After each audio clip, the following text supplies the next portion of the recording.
இறந்து போய் 41 பேர் செத்து போய் இன்னும் அவங்க வீட்டில் அந்த சாவு வாசனை கூட போயிருக்காது. அதுக்குள்ள உங்களால செத்து போனவங்க வீட்டில் இன்னும் சாவு வாசனை கூட போயிருக்காது. அதுக்குள்ள நீங்க உங்களுடைய மகிழ்ச்சியை ஜனநாயக ஆடியோ ரிலீஸ்ல வெளிப்படுத்துறீங்க, உங்களுடைய ஆண்டு விழால வெளிப்படுத்துறீங்கன்னா அப்ப உங்களுடைய மனநிலை என்ன? அப்புறம் ஊழலை பத்தி பேசுறீங்க. ஊழலை பத்தி நடிகர் விஜய் அவர்கள் பேசுறதுக்கு அவருக்குலாம் என்ன தகுதி இருக்குது? நீதிமன்றம் உங்களுக்கு ஃபைன் உத்தரவு போட்டிருக்கு, நீ ஃபைன் கட்டுன்னு அரசாங்கத்துக்கு. ஒரு வரி நீங்க சரியா கட்டல, அதுக்கு ஃபைன் போட்டு நீதிமன்றம் உத்தரவு போட்டு கட்ட சொல்றாங்க, நீங்க கட்டுனீங்களா?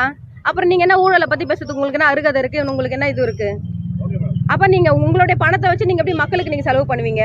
மக்களை எப்படி நீங்க பாதுகாப்பீங்க? நடிகர் விஜய் அவர்கள் அவருக்கு மனித நேயம் கிடையாது.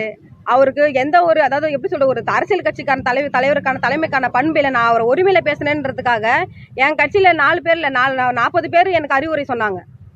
இந்த மாதிரி பேசக்கூடாதம்மா, என்ன இருந்தாலும் உங்க வயசுல மூத்தவர் சகோதரர், அண்ணன் கூப்பிடுங்க, ஒன்றும் பிரச்சனை இல்லை, அவனு விமர்சனம் பண்ணுங்க. ஆனா நடிகர் விஜய் அவர்கள் இது போல தன்னால் 41 பேர் செத்துட்டாங்க, நம்ம இப்ப குத்தாட்டம் போடுறோம், இங்க குத்தாட்டம் போடுறோம் அப்படின்னு சொன்னா, அப்ப நான் கோடம்பாக்கம் கூத்தாட்டின்னு சொன்னா மட்டும் பொத்துன்னு வருது. அவருக்கு மாநாடுல பேசுறாரு. அப்ப அவர் கட்சியில அவருக்கு அறிவுரை சொல்றதுக்கு 4 பேர் கூட கிடையாது.